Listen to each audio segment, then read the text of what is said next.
Chapter 3. And he entered again into the synagogue, and there was a man there which had a withered hand. And they watched him, whether he would heal him on the Sabbath day, that they might accuse him. And he saith unto the man which had the withered hand, Stand forth.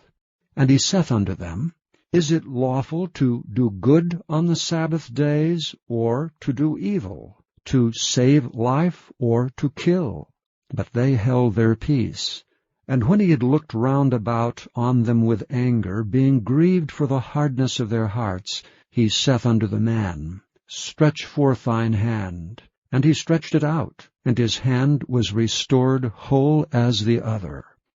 Now the Pharisees went forth, and straightway took counsel with the Herodians against him, how they might destroy him.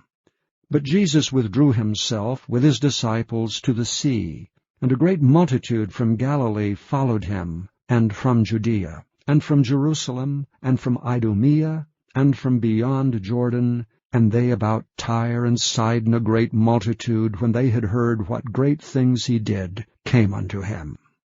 And he spake to his disciples that a small ship should wait on him because of the multitude, lest they should throng him. For he had healed many, insomuch that they pressed upon him for to touch him, as many as had plagues. And unclean spirits, when they saw him, fell down before him, and cried, saying, Thou art the Son of God. And he straitly charged them that they should not make him known. And he goeth up into a mountain, and calleth unto him whom he would, and they came unto him. And he ordained 12, that they should be with him, and that he might send them forth to preach, and to have power to heal sicknesses, and to cast out devils. And Simon he surnamed Peter, and James the son of Zebedee, and John the brother of James, and he surnamed them Boanerges, which is the sons of thunder, and Andrew, and Philip, and Bartholomew, and Matthew, and Thomas, and James the son of Alphaeus, and Thaddeus, and Simon the Canaanite, and Judas Iscariot, which also betrayed him. And they went into an house. And the multitude cometh together again, so that they could not so much as eat bread. And when his friends heard of it, they went out to lay hold on him, for they said, He is beside himself.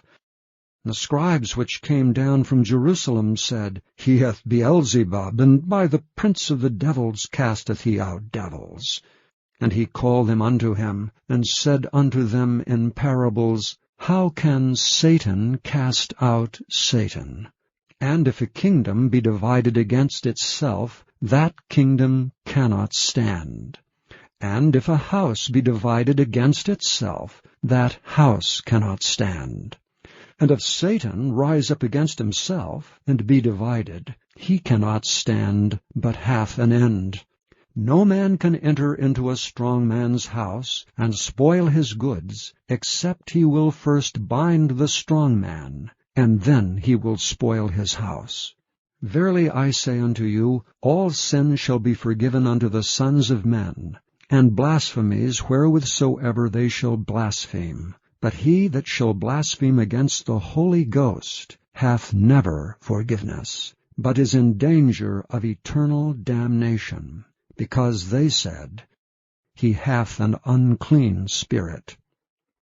There came then his brethren and his mother, and standing without sent unto him, calling him. And the multitude sat about him, and they said unto him, Behold, thy mother and thy brethren without seek for thee. And he answered them, saying, Who is my mother, or my brethren? And he looked round about on them which sat about him, and said, Behold, my mother and my brethren. For whosoever shall do the will of God, the same is my brother and my sister and mother.